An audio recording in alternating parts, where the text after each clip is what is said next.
nuestra tarea como líderes en parte es maximizar el talento, pero también minimizar los bloqueadores. Ese es el concepto que les vamos a hablar hoy.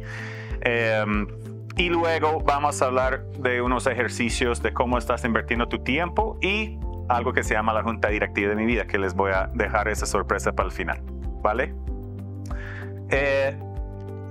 En la caja de herramientas que tienes ahí corrida, quiero que apuntes una que diga maximizar el talento y otra que diga minimizar los bloqueadores. Yo les voy a conversar sobre el primero, maximizar el talento. Si vemos nuestras hojas, que como equipos dijimos cuáles son las características que más definen a la gente exitosa. Eso es lo que acaban de hacer ustedes, en sus propias palabras. Hablaron de cosas como servicial, organizado, disciplinado, buen líder, empoderado, ético, inteligente, creativo.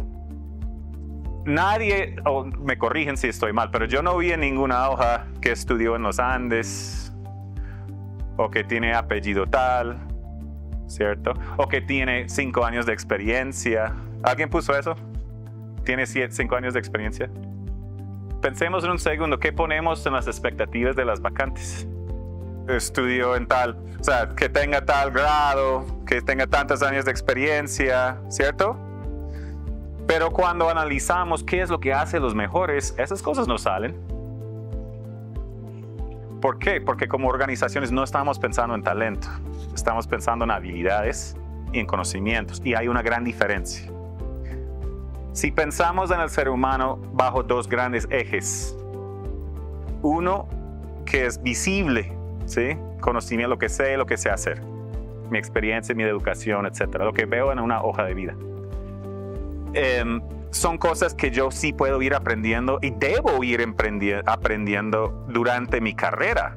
De hecho, es la responsabilidad de los líderes enseñar habilidades y conocimientos a su equipo, ¿cierto?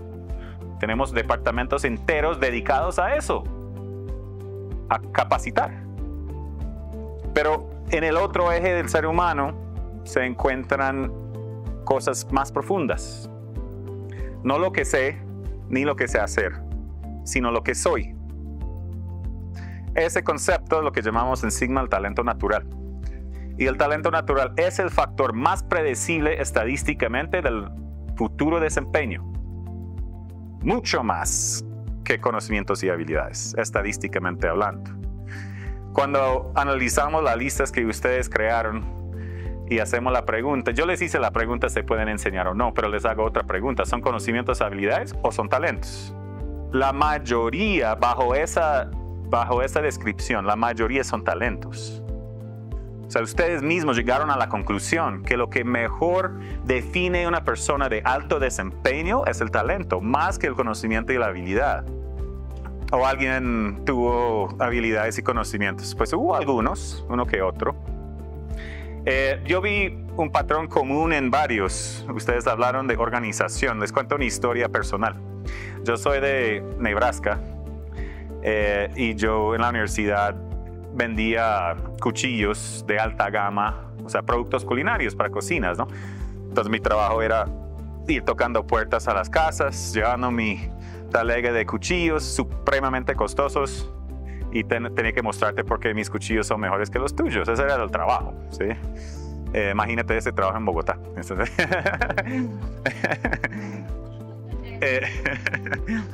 Y me iba muy bien. Yo era el número 2 de Nebraska en ventas. Nunca llegué al primer lugar.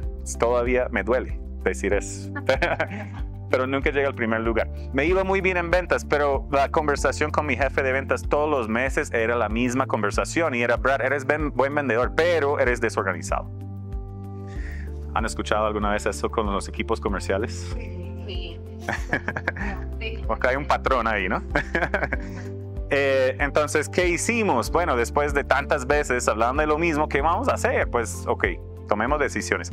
Vamos a mandarte un curso de los 7 hábitos de las personas exitosas de Stephen Covey, ¿no? ¿Lo han escuchado? Ok, entonces ese seminario en ese entonces costaba $5,000 y duraba 3 días. Es una inversión grande en una sola persona. $5,000 y 3 días de tiempo es mucho. Pero yo fui al evento, listo, aprendí técnicas, habilidades, conocimientos de organización. ¿Organización es un talento, una habilidad o un conocimiento? ¿Una habilidad? ¿Quién aquí es muy organizado? Yo no.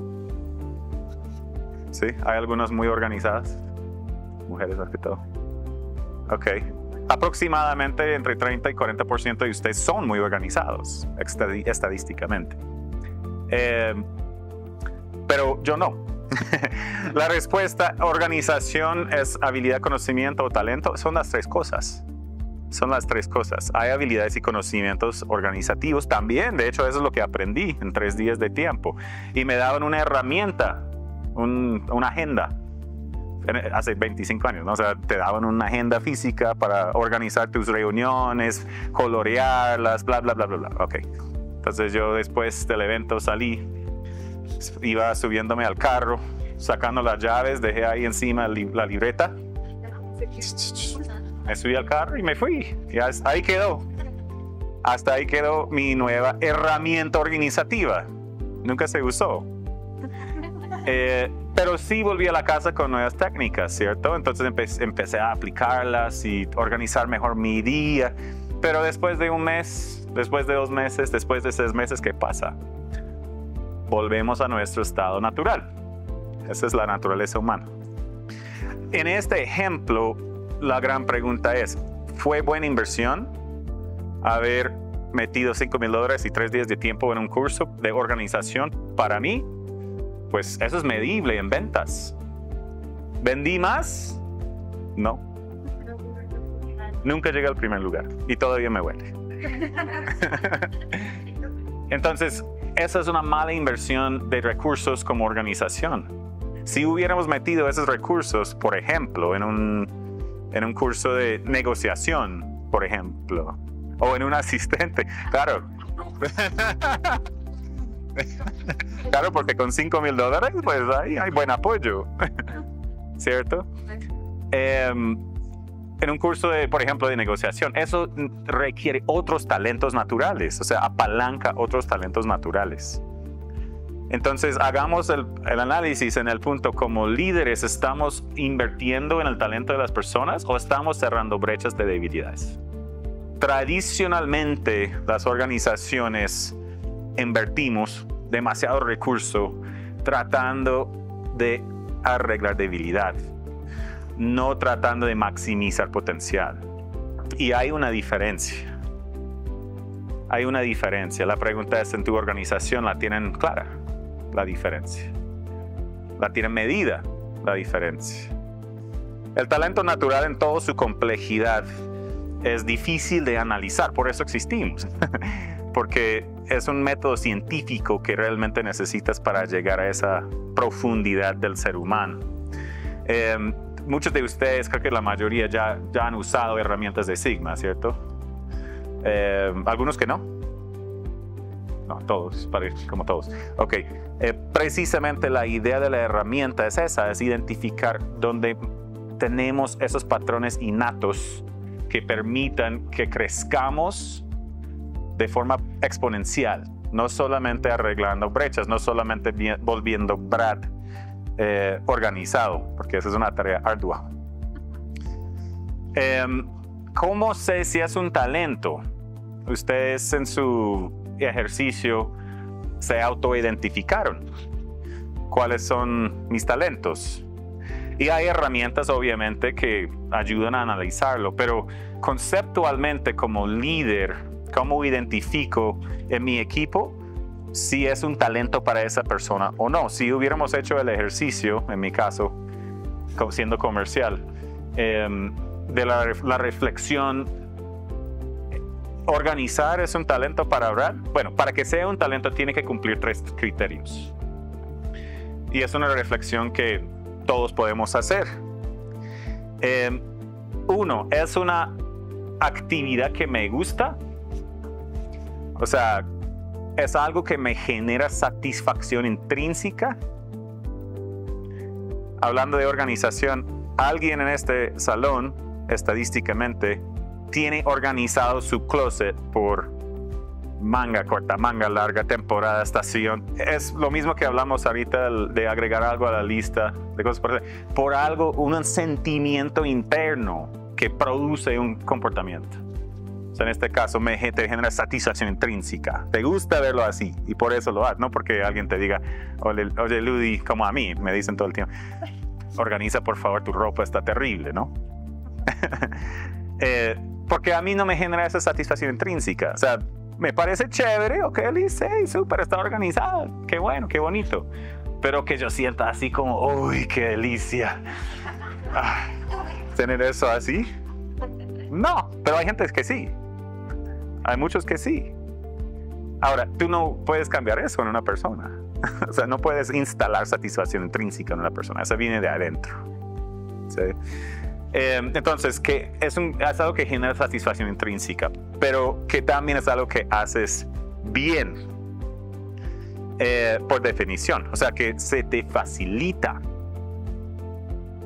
Y en las organizaciones, por lo general, sabemos medir eso. O sea, que la persona hace algo bien, más o menos sabemos si lo hace bien o no. Y la tercera condición es que sea espontáneo, que no requiere un esfuerzo cognitivo externo o una motivación externa. Entonces les voy a dar unos ejemplos. O sea, en mi caso, a mí me gusta tocar guitarra. Tocar guitarra, un hobby. Alguien, o sea, y muchas veces termino ahí tocando guitarra, mi esposa me regaña, que ¿por qué no está? Bueno, ¿es espontáneo? Sí, porque pues me gusta, o sea, voy y lo hago sin alguien que me diga nada. Me gusta, sí, me genera satisfacción intrínseca, pero no lo hago bien. Entonces, por eso mi esposa me regaña. Entonces, por definición, ¿es un talento natural? No, por definición no. Nunca, entre más invierta, más tiempo, más recursos, más clases, más estudios, más esfuerzo. O sea, nunca voy a llegar a ser Eric Clapton, nunca. Nunca va a pasar. Ya intenté, no va a pasar, ¿cierto? En mi caso, escribir, redactar. Yo lo hago bien y, digamos, es espontáneo, sí. Lo hago mucho, escribo, redacto mucho, contenidos, cosas así. Pero que me guste, no me gusta. O sea, simplemente no genera una satisfacción intrínseca. Entonces, a pesar de que lo haga bien, ¿es un talento natural? No, tampoco. Entonces, entre más invirtamos como organización en aprender a ser el mejor redactador, escritor del mundo, nunca voy a llegar a ser clase mundial porque no me gusta. Tiene que cumplir con los tres criterios para que sea un talento natural. Cuando se cruzan esos tres criterios, ya sabemos que es un área que puede crecer exponencialmente. Si no cruzan esos tres criterios, ¿puede una persona crecer? Sí puede crecer, pero el crecimiento va a ser más poco. En la Universidad de Nebraska en los años 70, el Departamento de Psicología hizo un estudio grande de cómo enseñar la lectura rápida. Ustedes han visto gente que puede leer así y con una retención del 80% para arriba. Esa es como la barra, ¿cierto? Entonces el estudio fue diseñado para entender cómo enseñamos a la gente a hacer eso. Y era un grupo muy grande, de 3-4 mil adolescentes sobre los cuales hicieron el estudio. Duró 10 semanas el programa. Al entrar tuvieron todos que hacer un examen de lectura. ¿Qué tan rápido lees? Y en su promedio digamos, el grupo se dividió en dos. Por decir algo, el grupo A, al entrar sin hacer nada, podía leer a 90 palabras por minuto. Y la otra mitad, el grupo B, podía leer a 225 palabras por minuto. ¿Alguien sabe más o menos a qué velocidad leemos los adultos en promedio? Es más o menos 135. Digamos, es el promedio. Entonces, la mitad estaban por debajo del promedio y la otra mitad estaba muy por encima del promedio. Tiene sentido, ¿no? Porque es una curva estadística. Los dos grupos los metieron en un programa de 10 semanas enseñando habilidades técnicas de lectura rápida. Después de las 10 semanas, hicieron otra vez el examen de velocidad. ¿Creen que mejoraron o no? Ok. Todos mejoraron. Este grupo A mejoró. ¿Hasta qué nivel creen ustedes que mejoró? En porcentaje, ¿saben? Hasta promedio, exactamente. Mejoró un 50%. O sea, llegaron al promedio. Y si yo hago la pregunta, si pudiera mejorar el desempeño de mi equipo en 50% en 10 semanas, ¿lo haría? ¿Lo harías tú? Claro que sí. Súper bien, ¿no? Este grupo también mejoró. ¿Cuánto creen ustedes que mejoró este grupo? ¿En un porcentaje más bajo? 20%, 70%. Este grupo también mejoró.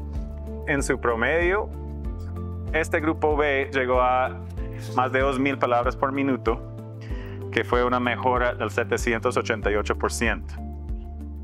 Potencializaron algo que tenían por dentro, porque si decimos, no, pero entonces ellos tenían una ventaja diferente. No, todos estuvieron en el mismo salón, con los mismos profesores, con los mismos libros, la misma comida, todo igual, todas las condiciones siendo lo mismo.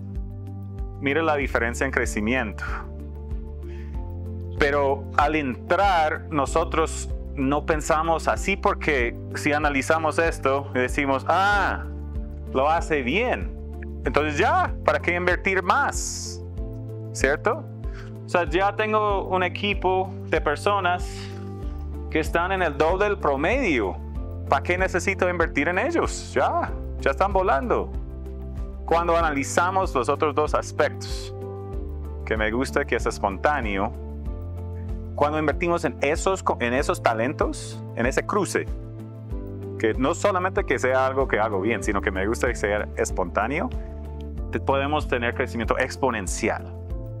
Y esa es la diferencia. Cuando pensamos en la lista de la actividad de la mañana, ¿podemos enseñar a una persona a ser organizado? Pues mira mi ejemplo. ¿Lo podemos hacer? Pues sí, podemos enseñar algo. Pero la pregunta no necesariamente es esa, sino ¿estamos invirtiendo para ganar 788% o si estamos invirtiendo para tener 50% de retorno?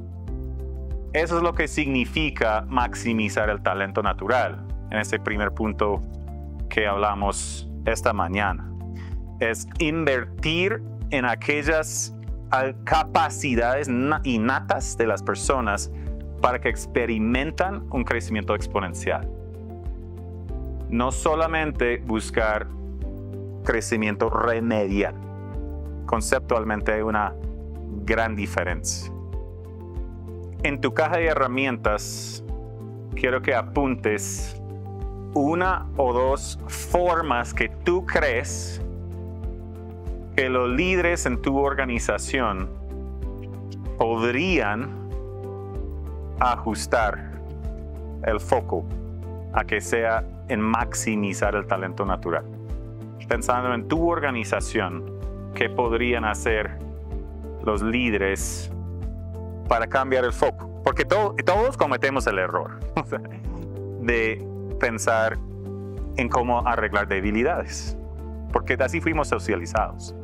No pensamos en el grupo B, pensamos en el grupo A. Pero ¿cómo podríamos en nuestra organización cambiar el foco? Una cosa o dos cosas. Eso es porque fuimos socializados así. Si piensas desde chiquitos, el sistema educativo está diseñado para que todo lo podamos hacer por lo menos en un nivel promedio. O sea, piensas llegan los hijos a la casa con su reporte y pues ¿dónde ponemos el énfasis? ¿En la matemática que es excelente, en el lenguaje que es excelente o en la ciencia que está por debajo del promedio? Ponemos el énfasis en lo que está por debajo del promedio. desde chiquitos estamos socializados para eso, para ese pensamiento. Y cuando el pato no puede volar con las águilas, pues mandamos al pato a la escuela de águilas. ¿Y cómo se siente el pato? Como un pato, o sea, pero ¿qué voy a hacer ahí arriba, no? O sea, es en el lugar equivocado. Pero la águila no nada bien. Necesitamos también que alguien nade bien. Entonces pongamos al pato que nadar. ¿Sí? Entonces es cambiar un poquito el pensamiento en ese sentido. Que no es cambiar el chip, ¿no? Porque lo que dices es cierto. Todos hacemos eso. Todos pensamos en cómo hacer todo mejor. No puedes instalar talento. Entre toda la capacitación del mundo, todo el esfuerzo, toda la inversión, llegar a instalarle a una persona talento natural es una pérdida de tiempo, porque no va a pasar. Lo más fácil es con una prueba psicométrica. Bien diseñada. Es lo más fácil. Pero digamos que este concepto de ayudar a los líderes a identificar ese cruce entre las tres cosas es una gran herramienta también. Es empezar a ver el ser humano bajo esos tres ejes. No solamente, le falta habilidades de presentación. Entonces, no, esa no es la única pregunta. La pregunta es, ¿lo hace espontáneo? ¿Le gusta? ¿Sí? Ahí faltan dos preguntas muy importantes. Y si no cruzan esos tres, no es un talento natural. No quiere decir que no lo pueda hacer, solamente que para ser excelente en algo, tienen que cruzar. También hay que romper un poco la brecha entre selección y desarrollo como si fueran dos personajes totalmente desconocidos y vecinos que ni hablan. No, o sea, este es un concepto integral. Selección llega a desarrollo, desarrollo necesita selección. Entender cuáles talentos tenemos en el equipo actual significa que estadísticamente nos faltan algunos y cómo los buscamos con selección o con promoción interna en el tiempo. O sea, es un modelo estratégicamente integral. Ustedes que están al frente de estos procesos se dan cuenta que el tiempo no es el mejor aliado. Tenemos muy poco tiempo con una persona cuando estamos haciendo su selección. Porque, ¿cuánto es el tiempo promedio que gastan ustedes en un proceso de selección? En conociendo a la persona, no en todo el proceso, no desde que arranca la vacante, sino en la interacción directa con la persona. ¿Cuánto? 1 hora y media, 2 horas. ¿Quién más? ¿Más de 2 horas? 2 horas, más de 5. 5 horas, ok. ¿Alguien más? ¿Más tiempo directamente en la interacción con la persona? Es absolutamente desafiante ese reto. En 5 horas poder tener la claridad, la responsabilidad, el concepto contundente para decir esta persona realmente puede ejecutar bien un cargo. Voy a sintetizar la vida, la capacidad de esta persona en este tiempo. Y entonces comienza la intuición a jugar. Y yo me puedo parar aquí, quedarme, y como dice el refrán, que tire la primera piedra quien no se haya equivocado en un proceso de selección, y aquí no me cae nada, ¿cierto? ¿Por qué? Porque todos nos hemos equivocado como parte de este aprendizaje, pero que al final del día lo que necesitamos hacer es encontrar maneras para tomar mejores decisiones. ¿Y que nos vamos a seguir equivocando? Sí, porque no podemos tener el vaso completamente lleno. Siempre hay un ajuste al perfil de unas variables que no vamos a poder controlar y que cada vez es más complejo en esta realidad actual, pero que al final del día somos seres humanos que tenemos una naturaleza con la cual no podemos pelear. No podemos apagar. El talento no se puede apagar. Ya vimos que ustedes tienen escrito la información respecto a qué hacen mejor, cuál es su principal talento. En unas laminitas que les entregué al comienzo de la jornada, ¿cuál es su superpoder? Ese superpoder que ustedes escribieron ahí, ¿es el mismo que consideran las otras personas que usted tiene o no? Arranquemos mirando esa parte. lo que ustedes dicen, este es mi superpoder, listo. Las personas que trabajan conmigo, ¿lo saben? ¿O tienen otra versión o otra concepción? Puede pasar, ¿cierto? Puede pasar. Nosotros entendemos el talento como aquel conjunto de patrones mentales, patrones emocionales, patrones cognitivos, patrones de relacionamiento que facilitan ejecutar una tarea. Y es compulsivo, no se puede apagar, es espontáneo, como decía Brad. Intenten hacer algo mal de lo que hacen bien y verán que su condición interna les dice, no, yo tengo que hacerlo bien, es que no lo puedo hacer mal. Entonces, tenemos una energía interna psicológica que no podemos apagar. Así como el corazón late sin que lo estemos programando, porque estamos diseñados de esa forma, psicológicamente tenemos una energía que tenemos que canalizar. Y cuando está mal, buscamos el equilibrio. Absolutamente vivimos en desequilibrio, pero necesitamos equilibrarnos en todas las energías. Por eso, si le decimos a nuestro cerebro, no piense en esto, más piensa en eso, ¿cierto?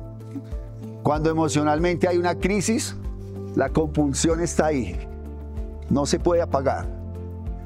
Y eso es un poco lo que queremos transmitirles hoy, de cómo entendemos en las personas que tienen una naturaleza que no pueden apagar. Que si les gusta servir, esa es su energía. Y tenemos que aprovechar la energía de las personas que tienen muy buen servicio. ¿Para qué? Para que ocupen cargos de servicio. ¿En cuánto tiempo se demora uno cuando está en un restaurante en darse cuenta que el mesero no está disfrutando su trabajo? Es instantáneo, ¿cierto? Porque la energía se comparte y uno se da cuenta como que porque parece que no estuviera, no sé, algo está pasando mal. Pero cuando te atiende a alguien que le gusta hacer eso, se nota, lo sientes. Y hay personas que no pueden dejar de hablar en su interacción del día a día porque hablan con el mesero, con el portero, con el señor del transporte, en el ascensor. Es su energía. Entonces ahí hay un relacionamiento. Cómo comparte con los demás.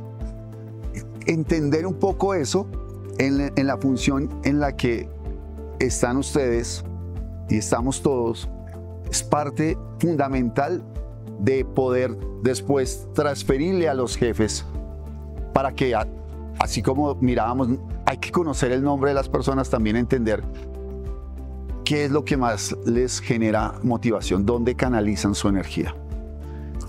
Hemos hablado durante ya décadas de inteligencia emocional. Yo esperaría que al final de la jornada podamos darle ese protagonismo un poco más concreto de por qué la inteligencia emocional. No me interesa saber cuánto tiene inteligencia emocional, sino cómo la usa. Porque es muy diferente cuando aparece la dificultad, la ejecución de la inteligencia emocional. Y el entender por qué despedimos a las personas ha sido una de las principales preguntas en las cuales nos hemos movido durante también muchos años en la compañía. ¿Por qué se despide a alguien en la empresa? Hay diferentes variables. Cuéntenos un poco, quien quiera compartir, por qué despedimos a alguien. Generalmente por tema de valores. Valores, ok. Bajo desempeño. Bajo desempeño. Ok, bueno, muy bien. Nosotros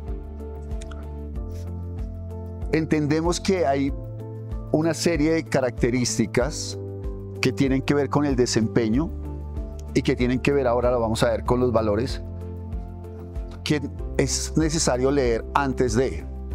las competencias, la personalidad, la habilidad cognitiva, la inteligencia emocional, tengo que identificarlas porque eso es la estructura del talento. ¿Qué hace la persona? ¿Cómo lo hace? ¿Cómo siente? ¿Y cómo se relaciona? Al final es sencillo, pero si no abordo todo, no podría creer que con solo mirar sus motivaciones ya tengo la posibilidad de proyectar un buen y predecir un buen desempeño. Eso es desde irresponsable hasta ingenuo. Hay que ir capas más abajo. ¿Y dónde está una capa que está siempre en el ser humano? Vamos a hablar de la otra cara de la moneda, que hace parte de esa personalidad oscura que jamás va a aparecer en la hoja de vida. Que, ¿cómo así? Pero eso no lo vimos en el proceso de selección. Y que solo aparece cuando está el problema. Y que todos tenemos, ¿no? Lo que pasa es que hay algunos que lo tienen en una intensidad muy compleja, que es ese factor oscuro. Y que son una serie de variables que nosotros llamamos los riesgos ocultos, que están cuando hacemos una evaluación. Claramente el tema de los valores hace parte de, pero hoy en el contenido de nuestra reunión vamos a hablar de los bloqueadores. Y esos bloqueadores, ¿cómo los vamos a manejar? En la hoja que tienen, en la parte de arriba tenemos los talentos y en los líderes tenemos 4 condiciones de talentos. El potencial de ejecución, que es qué hace, ¿cierto? El potencial ejecutivo, que es cómo piensa. El potencial interpersonal, que es cómo se relaciona. Y el potencial intrapersonal es cómo siente, cómo están las emociones. Los 4 grandes ejes de análisis. ¿Por qué están esos y no están otros más? Porque ya identificamos que son los que mejor discriminan el desempeño de los diferentes niveles de liderazgo. Porque el nivel estratégico, pues yo lo necesito es que esté más visionario, más orientado a lo cognitivo, a la prospectiva, a la visual.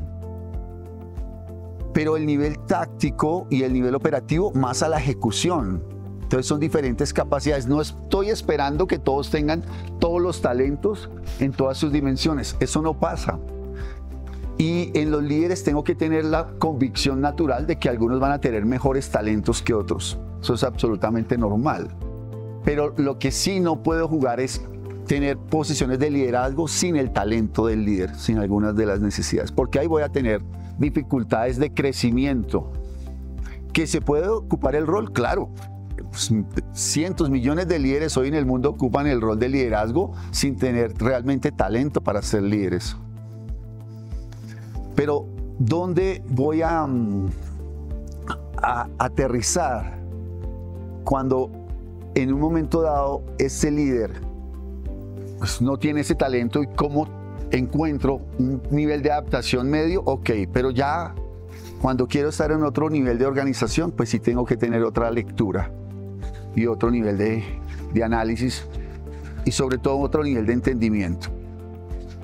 Volviendo a la otra cara de la moneda respecto a los bloqueadores,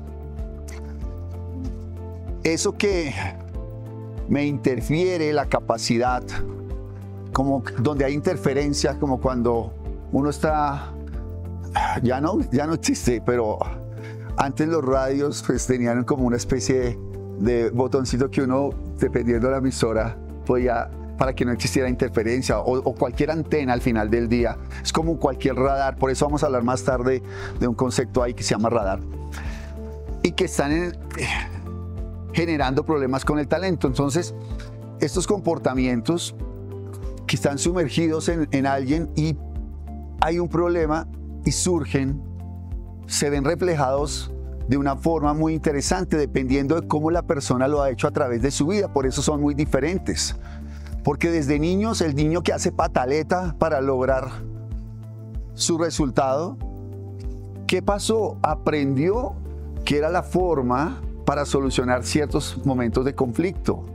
Entonces somos el resultado de una cantidad de millones de situaciones y de experiencias en el mundo desde nuestra infancia que pues no podemos esperar cambiarlas de la noche a la mañana sin entender cómo pasan. Para desarrollarse, el primer paso es el autoconocimiento, el conocer qué tengo de fuerte y qué tengo, dónde tengo que cambiar y cómo voy a cambiar. No me puedo desarrollar bien si no me conozco bien. Entonces los programas de desarrollo genéricos caen en problemas porque hay veces no tenemos una diferencia entre a esta persona le sirve otra metodología y a esta otra. Puede que sí haya impacto, pero no el mismo cuando es individual o cuando hay un crecimiento personalizado. Ahí tenemos que tener una gran diferencia. Entonces, cuando emerge el demonio interno, cuando emerge el conflicto, cuando se salta el seguro, cuando dicen, no, esta persona está rayada porque siempre que le pasa a alguien algo mejor no lo toquen, no le digan nada, deje que se calme. Oiga, pero ¿por qué? Porque es que así somos como seres humanos, o sea, no esperemos que seamos robots. Entonces no podemos creer que las personas son robots. Las personas tienen obviamente una serie de respuestas naturales que son absolutamente, no los puedo controlar, no puedo dejar de sentir eso.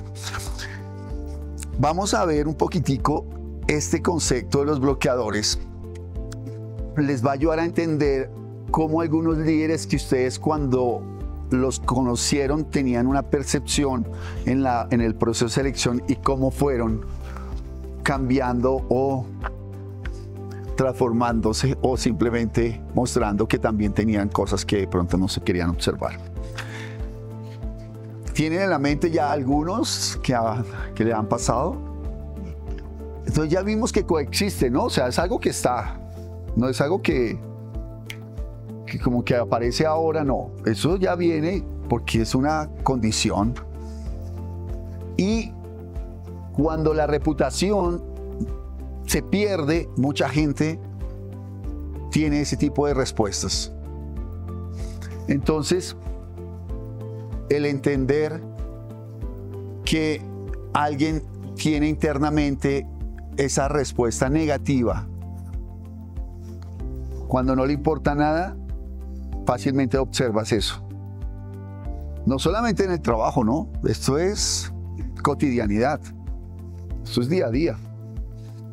El control, la inteligencia emocional se ve que a disposición de este tipo de situaciones. En el centro de todo, pero con lo que se conecta al final, en el contexto de los líderes, es su inteligencia emocional. Y hemos hablado muchísimo, y ustedes me imagino que han leído y han conocido, pero hay veces es difícil como entender cómo trabajo con el líder. Porque ya vimos que los talentos, pues ir a la droguería me hace un favor, me da un champú de prospectiva o uno de iniciativa o uno de innovación, no funciona, ¿cierto? Unas píldoras para mejorar el servicio al cliente no venden. Jarabes para hacer mejor la planeación no existe, o jarabes para mejorar la negociación o tener un mejor modelo comercial no hay.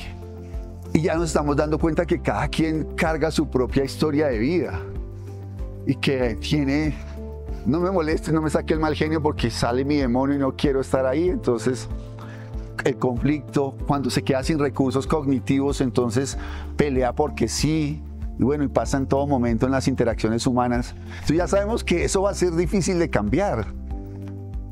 Entonces ojalá la aprovechemos al máximo la capacidad instalada para poder proyectar a la gente a un mejor nivel y entender a los líderes a un mejor nivel y que los líderes entiendan a un mejor nivel a los otros.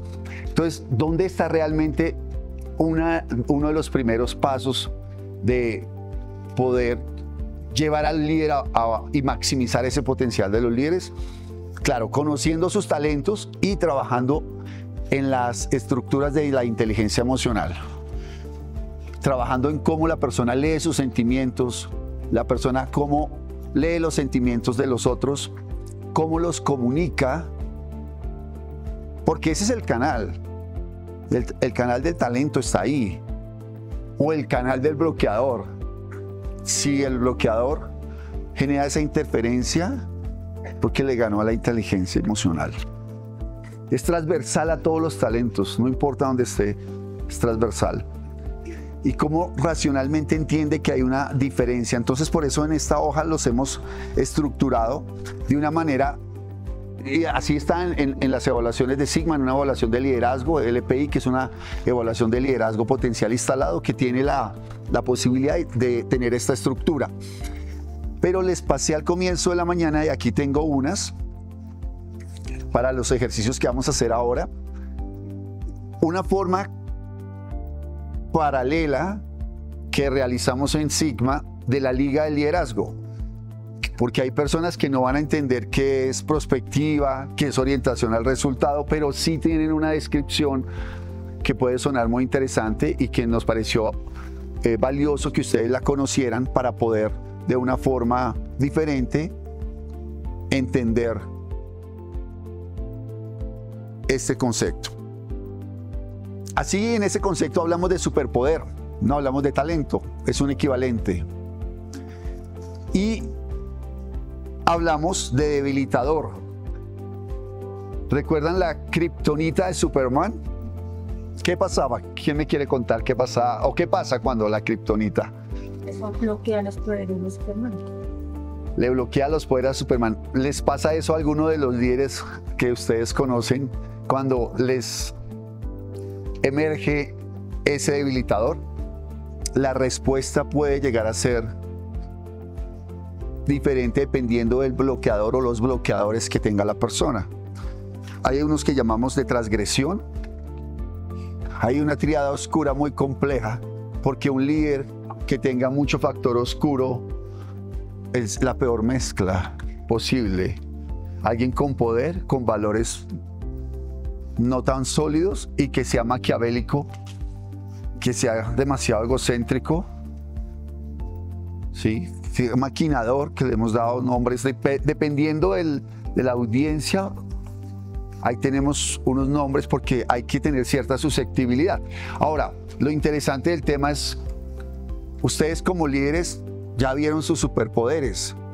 ¿Y cuáles son sus debilitadores? ¿Cuál es su kriptonita? Esa sí no es bueno contarla en público, pero todos la tenemos.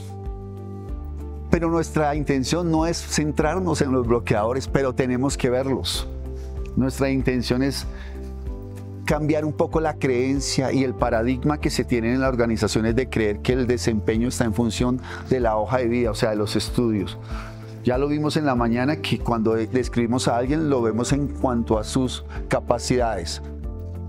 Y esa creencia no solamente está en el modelo, sino en creer en uno mismo. Cada uno de nosotros siempre ha tenido una persona en la vida que cree más en uno que uno mismo. Me gustaría hacer un pequeño ejercicio. Cuando cuente 3 en voz alta, piensen en esa persona que ha creído más en ustedes que ustedes mismos. Bueno, ¿ya lo tienen en la mente?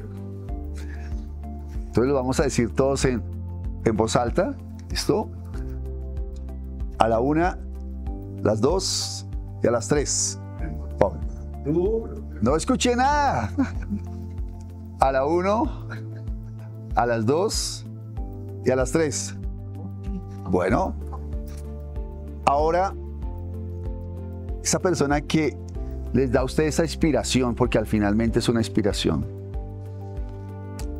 El rol que ocupan ustedes es para inspirar a los líderes que también inspiren a otros. Tenemos que hacer que ellos crean más en sí mismos, pero que también crean más en las personas. Es parte de lo que tenemos que enfocarnos. ¿Y en qué creen o cuál fue el contenido de esa creencia? En el talento que ustedes tienen, principalmente. Muy curioso que alguien, pues suena extraño, pero pasa, ¿no? Alguien cree más en uno que uno mismo. Entonces la autoconfianza es una de las características fundamentales para el crecimiento. Pero para el crecimiento en la capacidad. Pero como sabemos que esto es como un bote que toca navegar en aguas inciertas y que se puede estar desinflando, entonces me voy cuidando en dónde se pueda desinflar. Pero tengo que saber en dónde se puede desinflar. Y es parte del modelo metodológico que nosotros tenemos. Venimos con un ejercicio complementario para poner en práctica en el tiempo que nos quedan unas variables muy interesantes, principalmente entender el modelo de liderazgo bajo un diagnóstico integral y pensando también en aquellos líderes nuevos que van a nuevos equipos donde no conocen su equipo, no conocen los talentos de su equipo, no conocen los debilitadores de su equipo, y es absolutamente interesante acompañar a ese nuevo líder en ese nuevo proceso, porque después no tiene éxito. Muchas veces no es por falta de capacidad interna, sino que no conoce el equipo. Entonces parte de eso es conoce antes de liderar. Sí, la condición de conectar el líder con su equipo es una premisa absolutamente contundente y no pasa muchas veces porque no se conoce en qué terreno se está jugando, y adelantarse a una posible falla, disminuir el tiempo y sobre todo ser más eficientes en un mundo donde los resultados son los que priman por mucho, entonces es absolutamente necesario.